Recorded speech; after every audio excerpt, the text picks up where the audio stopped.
আসসালামু আলাইকুম। সামষ্টিক মূল্যায়ন নির্দেশিকা 2024 বার্ষিক মূল্যায়ন তোমাদের পরীক্ষা।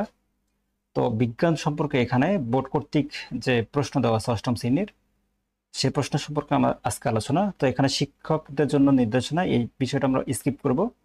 তো তোমাদের জন্য মোস্ট ইম্পর্টেন্ট এই জায়গাটা। তো এখানে বলছে যে কোন অংশ থেকে আমাদের পরীক্ষায় প্রশ্ন করা হবে। হ্যাঁ, তো সেই সম্পর্কে আমাদের একটু আলোচনা করি। এখন বলছে যাযাবর পাখিদের সন্ধান, এখানে অধ্যায় 7 সূর্য পৃথিবী চাঁদ। এখানে পড়তে হবে 7.1 থেকে 7.63, তাই না? এখানে বলছে অধ্যায় 11 ভৌগোলিক স্থানাঙ্ক স্থানিক সময় এবং অঞ্চল সমূহ 11.1 থেকে 11.16। অধ্যায় 12 চৌম্বক 12.1 থেকে 12.4, এটা পড়বো। সবুজ বন্ধু যে অধ্যায়টা আছে সেখান থেকে আমরা কি পড়বো? সেখান থেকে আমরা পড়বো যে অধ্যায় 8 অধ্যায় 4 কোষ বিভাজন ও তার রকমভেদ 4.1 থেকে 4.3 পর্যন্ত পড়তে হবে। অধ্যায় 5 উদ্ভিদের কোষ টিস্যু ও তাদের বিশেষত্ব 5.1 থেকে 5.4। অধ্যায় 10 জীবের শ্রেণীবিন্যাস পদ্ধতি 10.1 থেকে 10.2.2। ফিল্ড ট্রিপ এখানে যে অধ্যায়টা আছে সেই অধ্যায়ের প্রথম অধ্যায় গতির কথা 1.1 থেকে 1.4.5 এবং অধ্যায় 2 শক্তি 2.1 থেকে 2.5। আমাদের ল্যাবরেটরি এখানে অধ্যায় 3 পরমাণুর গঠন 3.1 থেকে 3.4.1 এবং অধ্যায় 8 রাসায়নিক বিক্রিয়া 8.1 থেকে 8.5 এবং জীবজগতের বংশলতিকা অধ্যায় 4 কোষ বিভাজন ও তার প্রকার রকমভেদ 4.1 থেকে 4.3। তো এই বিষয়গুলো আমরা পড়ব। হ্যাঁ, এবং তোমাদের জন্য কি কি আইটেম থাকবে সেই সম্পর্কে একটু আলোচনা করতে যদি যাই, সেখানে দেখো নৈবেদিক প্রশ্ন থাকবে 15টি, এক কথা প্রশ্ন উত্তর দিতে হবে 10টি, সংক্ষিপ্ত প্রশ্ন উত্তর থাকবে 10টি এবং প্রত্যেকটা প্রশ্নের মান থাকবে 2, অর্থাৎ 10 দুগুণে 20 মার্ক ওখানে থাকবে। রচনামূলক প্রশ্ন যেটা দৃশ্যপট বিহীন থাকবে সেখানে থাকবে 5টি, উত্তর দিতে হবে 3টি, তার প্রত্যেকটা মান থাকবে 5, অর্থাৎ 3 5 15 মার্ক। এবং রচনামূলক প্রশ্ন যেটা দৃশ্যপট নির্ভর অর্থাৎ উদ্দীপক যেটাকে বলা হবে, সেখানে থাকবে প্রশ্ন থাকবে আমাদের 60টি, 5টার উত্তর দিতে হবে। এবং এখানে দিতে দেখো 5 8 40, প্রত্যেকটা মাস আমাদের মার্ক থাকবে 8 করে, তো এই মিলে 100 মার্ক। ওকে, তো এখন আমরা যদি বলি যে কোন অংশ কিভাবে পরীক্ষা প্রশ্ন হবে, এখানে দেখো একটা নমুনা প্রশ্ন দেওয়া আছে। এই নমুনা প্রশ্ন মোতাবেক তোমাদের পরীক্ষা প্রশ্ন নেওয়া হবে, উত্তর প্রশ্ন নেওয়া হবে, পরীক্ষা নেওয়া হবে। হ্যাঁ, প্রত্যেকটা স্কুলে নমুনা প্রশ্ন বোর্ড কর্তৃক পাঠিয়ে দেওয়া হয়েছে, তাই না? এখানে বলছে দেখো কোনটি দ্বিবীজপত্রী উদ্ভিদ, এটাকে বলবো আমরা ধতুরা। তারপর হাইড্রোজেন আইসোটোপে টিট্রিয়ামের নিউটন সংখ্যা কত? টিউটোরিয়াল নিউটন সংখ্যা হচ্ছে 2। অর্থাৎ কার্বন ডাইঅক্সাইডের যোগে কার্বনের যোজনী কত? কার্বনের যোজনী কত কার্বন ডাইঅক্সাইড যোগে? তো এখানে আমরা একটু ভালো করে বুঝতে হবে। তো এটা কার্বন যোজনী 4। কোন তারিখে পৃথিবী সূর্যের সবচেয়ে নিকটে আসে, কোন তারিখে? তারপর আমরা সেটা কত জানি, 3 জানুয়ারি এই তারিখে সবচেয়ে বেশি নিকটে আসে। একজন 70 কেজি ভরের মানুষ 50 কেজি ভরের বস্তা নিয়ে এত মিটার বেগ দৌড়াচ্ছে, তার গতিশক্তি কত? তার তো গতিশক্তি সমান কি লেখা আছে? হাফ এম ভি স্কয়ার, তাই না? তো সেই ক্ষেত্রে আমরা 5-এর উত্তর লিখতে পারি 240 জুল।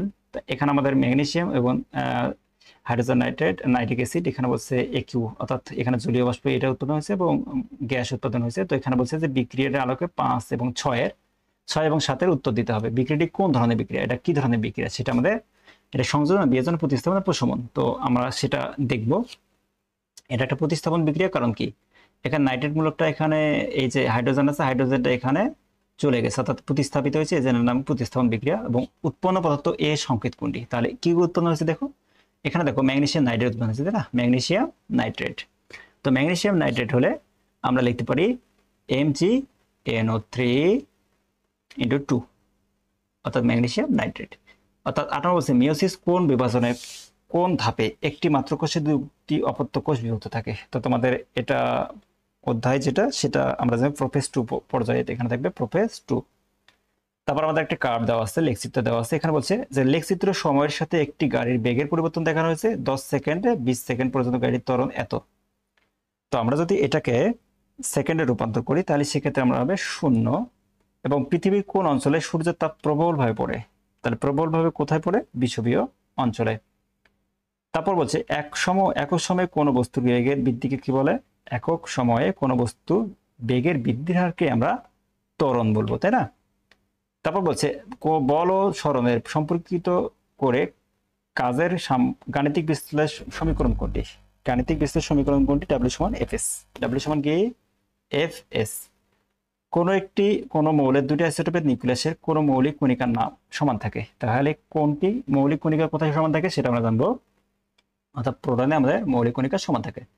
মানুষের প্রতিটি দেহকোষে ক্রোমোজোম সংখ্যা কত? তাহলে প্রতিটি দেহকোষে ক্রোমোজোম সংখ্যা আমরা জানি 23 জোড়া, অর্থাৎ 46টি। জাইলেম ও ফ্লোয়েমের মধ্যবর্তী টিস্যুকে কি বলা হয়? জাইলেম ও ফ্লোয়েমের মধ্যবর্তী টিস্যুকে বলবো ক্যাম্বিয়াম। এক কথা প্রশ্ন উত্তর দিতে হবে আমাদের। এখানে বলছে ধাতুর সাথে অ্যাসিডের বিক্রিয়ায় কোন গ্যাস উৎপন্ন হয় সেটা আমরা লিখবো। চন্দ্র, সূর্য এবং চাঁদের সাপেক্ষে পৃথিবীর অবস্থান কোথায় সেটা আমরা ব্যাখ্যা করতে হবে। কোন বিক্রিয়ায় দুই বা ততোধিক বিক্রিয়ক একত্রিত হয়ে একটি নতুন বিক্রিয়াজাত পদার্থ তৈরি করে তা কি বলে? কার্বনেট লবণের সাথে অ্যাসিডের বিক্রিয়ায় কোন গ্যাস উৎপন্ন হয় তা লিখতে হবে। যেসব উদ্ভিদের গর্ভাশয় থাকে না তাকে কোন ধরনের উদ্ভিদ বলে সেটা লিখবো। কোন স্তন্যপায়ী প্রাণী ডিম পাড়ে সেটা লিখবো। পৃথিবীর মানচিত্রে বাংলাদেশের বিষুবরেখা কোন দিকে অবস্থিত সেটা লিখতে হবে, এবং প্রত্যেকটা এক কথায় উত্তর দিতে হবে, ঠিক আছে। পরমাণুতে চৌম্বক ক্ষেত্র উৎপন্ন হওয়ার মূল কারণ কি সেটা ব্যাখ্যা করতে হবে। যে নিয়ন্ত্রিত কোষ বিভাজন ফলে কোন রোগ সৃষ্টি হয়? পরমাণুর তৃতীয় কক্ষপথে সর্বাধিক কতটি ইলেকট্রন থাকতে পারে? এটা আমাদের খ নম্বর প্রশ্ন। দেখো এখানে থাকবে পূর্ণমান 20, 10টি প্রশ্ন থাকবে, প্রতিটি প্রশ্নের মান থাকবে 2 এবং 10টি প্রশ্নের উত্তর দিতে হবে। 1 নম্বর বলছে যে সমদ্রুতিতে বৃত্তাকার পথে ঘূর্ণায়মান কোনো বস্তুর ত্বরণ ব্যাখ্যা করো। 2 নম্বর বলছে যে প্রস্বেদন উদ্ভিদের একটি অত্যাবশ্যকীয় প্রক্রিয়া ব্যাখ্যা করতে হবে। 3 নম্বর বলছে ক্যাটায়ন বা ধনাত্মক আয়ন সৃষ্টির প্রক্রিয়া উদাহরণ সহ বুঝিয়ে লেখো। 4 নম্বর বলছে আন্তর্জাতিক তারিখ রেখা বলতে কি বোঝো? 5 নম্বর বলছে একটি বিদ্যুতের বৈদ্যুতিক ক্ষমতা 15 ওয়াট বলতে কি বোঝো? তারপর 6 নম্বর বলছে যে সমাঙ্গবর্গ উদ্ভিদ বলতে কি বোঝো, তাদের একটি বৈশিষ্ট্য লিখো। 7 নম্বর বলছে একটি উদাহরণ সহ দহন বিক্রিয়া ব্যাখ্যা করতে বলবে।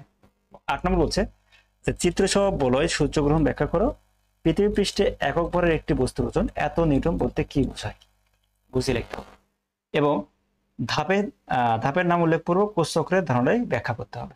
আর গ নম্বর আমাদের যে বিভাগ আছে সেখানে দৃশ্যপটবিহীন এবং দৃশ্যপট যুক্ত রচনামূলক প্রশ্ন 5টি প্রশ্ন থেকে 3টি প্রশ্ন উত্তর দিতে হবে। এই প্রশ্নগুলো এইরকম ক্যাটাগরিতে হবে। কিরকম ক্যাটাগরি দেখো। 1 নম্বর প্রশ্ন হচ্ছে মাইটোসিস কোষ বিভাজনের বিভিন্ন ধাপ একটি চিত্রের মাধ্যমে প্রকাশ করো। তারপর বলছে 2 নম্বর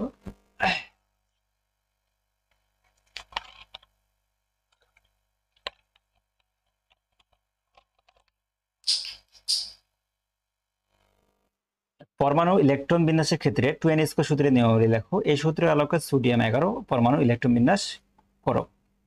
3 নম্বর বলছে দেখো যে সময় রাশি টিবিহীন গতি সমীকরণ প্রতিপাদন করো। 4 নম্বর বলছে একটি উভয়লিঙ্গ ফুলের বিভিন্ন অংশ চিহ্নিত করা চিত্র অঙ্কন করো। অ্যানালেমা কি? অ্যানালেমার আকৃতি ইংরেজি 8, 8 এর ন্যায় কেন সেটা ব্যাখ্যা করতে হবে। এবং দৃশ্যপট দেখো একটা উদ্দীপক দেওয়া থাকবে সেই অনুপাতে আমাদের লিখতে হবে। একটা উদ্দীপক লিখতে দেওয়া থাকবে সেই অনুপাতে আমাদের ক এবং খ প্রশ্নের উত্তর দিতে হবে। তারপর উদ্দীপক দেওয়া থাকবে সেই অনুপাতে আমাদের প্রশ্নের উত্তর দেওয়া থাকবে। হ্যাঁ, তারপরে দেখো এই যে উদ্দীপক, এই উদ্দীপক মোতাবেক আমাদের ক এবং খ প্রশ্নের উত্তর দিতে হবে। তারপর গ নম্বর বলছে যে এই উদ্দীপক মোতাবেক এটা একটা উদ্দীপক, হ্যাঁ এটা একটা উদ্দীপক, এই উদ্দীপক মোতাবেক আমাদের প্রশ্নের উত্তর দিতে হবে ক এবং খ। 6 এবং 7 এইভাবে চলতেই থাকবে। তো এই